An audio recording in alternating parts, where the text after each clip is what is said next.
This isn't the first time that I've devoted a few minutes to speak about Torah personalities who've had an impact on Jewish way of life.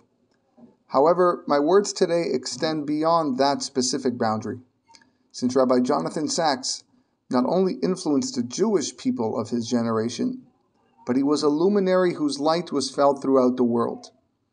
His passion for religion and his insistence that every person find the holy sparks that they were meant to discover was his personal, day-to-day goal.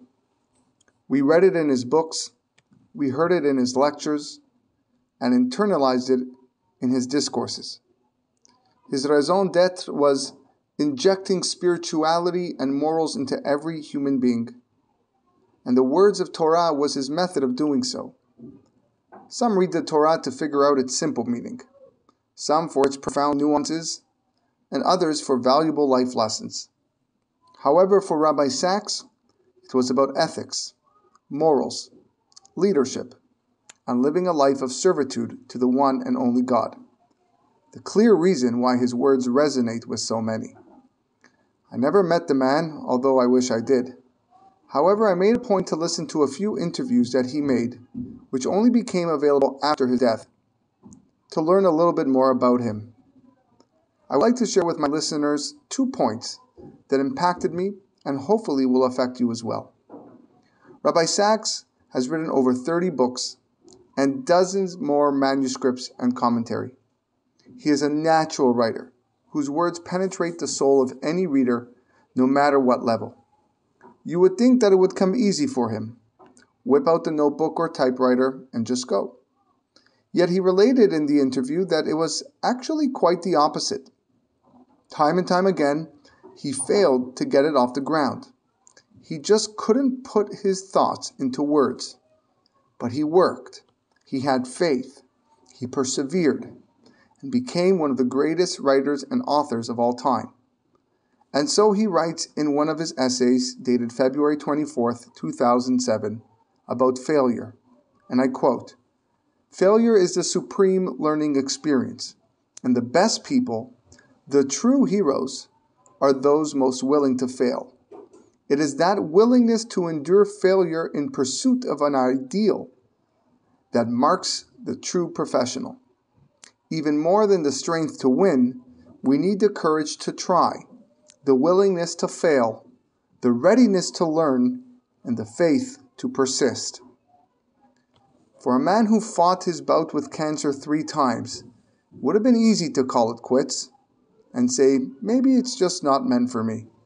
Even simpler for us outsiders to accept. But if that was the case, there would be no chief rabbi, no covenant and conversations, no essays on ethics. And so we are grateful for his perseverance and tenacity. The second among many ideas that impacted me throughout the conversations that were recorded was his method to connect to prayer. King David tells us in Tehillim chapter 12, Kerum zulut livnei adam. Our sages allude this sentence to prayer. To Bnei Adam, to people, is so special. Kerum, on the highest levels. But unfortunately, it's considered zol, cheap. It's no secret that our generation struggles with prayer. How difficult it is to find meaning in the holy words of our Chachamim. How straining it is to fully concentrate for just a few minutes as we stand in front of God. People have the mistaken belief that it's easy for the Torah scholar to connect in prayer, when in fact, we face the same obstacles as everybody else. So what does Rabbi Sacks recommend? 1 word or 1 phrase for 1 week. Every person must find something in the words of the Amidah that he can stop and dwell upon for 1 week, so that his few minutes alone with God can be that much more meaningful. To give examples here wouldn't be helpful, because my reflections will be different than yours. In his first of 10 short videos on prayer published in 2017, Rabbi Sacks compares tefillah to the soul as exercise to the body.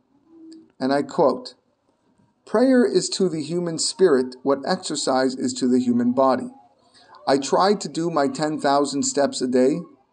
I don't always succeed, but I feel bad when I don't, because I know with my sedentary lifestyle that if I don't exercise, all sorts of things will go wrong. I'll put on weight, my muscles will grow weak, my blood pressure will rise, and my life expectancy will decline. I'll lose years from my life and life from my years. And yes, 10,000 steps on a treadmill can sometimes be pretty boring, but you do it because you know what will happen if you don't. And the same is true of prayer. It's just that we don't have the same kind of precise measurements for the spirit that we do for the body. It's not that easy to quantify the feelings of happiness, fulfillment, meaning, gratitude, pleasure, delight, joy.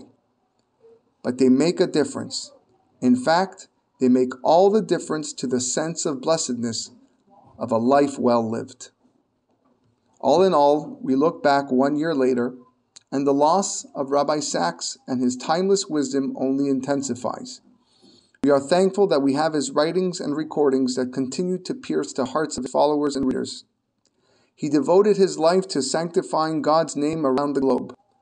But little did he know that one of the greatest Kiddush Hashem of the generation was himself. And the best part of all, he played for our team.